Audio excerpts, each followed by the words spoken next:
7 Unexpected Ways Celebrities Made the Bulk of Their Fortune. Though it's not uncommon for celebrities to expand their interests or work in different areas of the media, we expect them to have made the majority of their money doing the thing that made them famous in the first place. As you will see, that isn't always the case. Number 7. Kate Moss makes more money as she gets older. People making money as they age isn't unheard of. In fact, it's usually the way the world works. You have to work your way up to the big bucks through years of hard work, unless you're a model, in which case, it's almost always the exact opposite. It's a job where you're literally paid based on how thin and good-looking you are. It's not a career where time is your friend. Apparently, no one has told Kate Moss that, because as she's gotten older, she's found herself earning increasingly large amounts for strutting her stuff down the catwalk. At the age of 39, she supposedly earns 3 times as much money from modeling as she did as a fresh-faced teen, serving as a walking middle finger to everything we know about the fashion industry and life in general.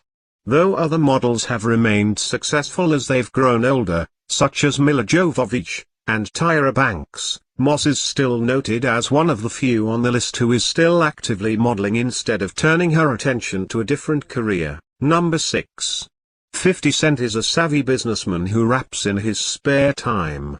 Though known for such lyrical masterpieces as In the Club and I Got Swag, Curtis 50 Cent Jackson is stupidly smart and prudent when it comes to investing money.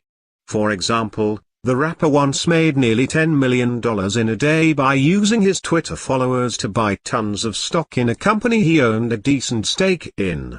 50's biggest boon by far, though, was vitamin water, which earned him a reported $60 to $80 million when the brand was bought out by Coca-Cola. Today, Mr. Cent is valued at close to $500 million. Of course, a considerable pile of that is from rapping, but a bigger, much dirtier pile is from him just being a business genius. Number 5. Arnold Schwarzenegger's wealth came from real estate. He's so successful that he didn't even collect a salary when he was the governor of California. However, Schwarzenegger's initial wealth didn't come from film, or even from the dozens of bodybuilding competitions he won prior to convincing Hollywood that actors can speak in heavily accented monotone. No, it all came from clever investments in real estate. By carefully and prudently investing the arguably paltry winnings from bodybuilding competitions into exercise equipment and real estate, Schwarzenegger was a millionaire by age 22. Of course, he later made millions more from his movies, but you could argue he couldn't have made that money in the first place without the money he made from real estate. Number 4. Akon has made more money from Lady Gaga than his own music. If you didn't know that Lady Gaga was first discovered by Akon, we're sorry for spoiling that with the title of this entry. The story goes that it was Akon who urged his record company to sign Lady Gaga under his own label within the company's umbrella, which the company did, hoping to score a few more albums out of the singer. Little did they know that Lady Gaga's albums were soon to be more in demand than Akon's. We're guessing that didn't bother Akon too much, since Lady Gaga's fame made him, in his own words, enough to retire and not just go live in Florida retired, but rich rapper living in a giant mansion forever. As Lady Gaga was signed to a part of Interscope Records run by Akon himself, he was entitled to a piece of the $1 million pie she ended up making. Number 3. George Foreman. Grills, not boxing. George Foreman, a gold medal winner and heavyweight boxing champion, openly admits that his life selling grills to the public is both more financially rewarding and more satisfying than anything else he's ever done.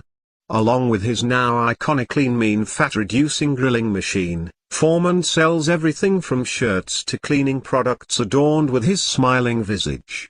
More impressive is that Foreman is selling products that have virtually nothing to do with the sport that made him famous, something few athletes ever pull off correctly.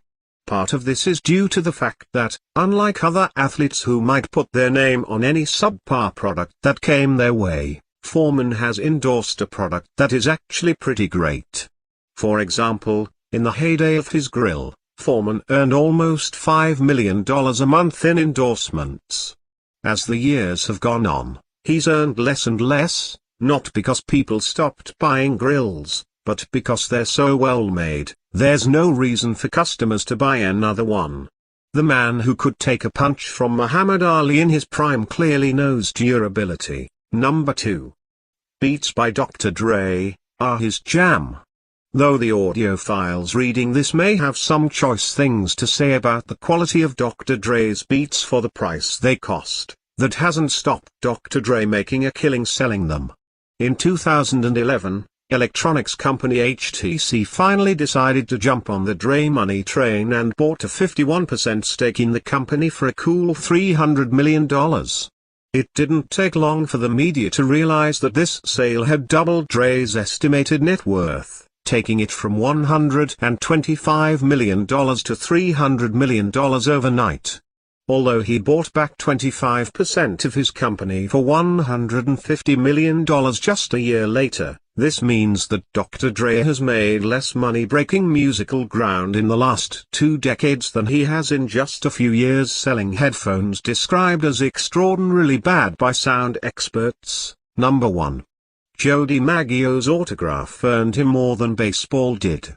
As one of the most famous baseball players of all time, you'd expect, or at least hope, Joe DiMaggio had a pretty respectable nest egg from his years of dominating the diamond, but alas, he didn't. Luckily, he did find a nice way of earning himself money, signing just about anything he could get his hands on.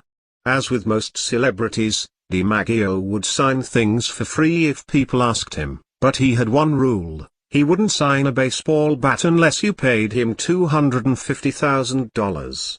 Though out of the reach of the common man, DiMaggio's fame was such that signing 1 or 2 bats per year earned him enough to live on until his death. In effect, everyone won. Joe got to earn more money than he'd ever earned in his baseball career, collectors got an incredibly rare piece of baseball memorabilia, and fans got his signature, provided they weren't stupid enough to ask him to sign a bat or something. Thanks for watching. Don't forget to subscribe. Click the button below to subscribe so you can get notified when I put out new videos.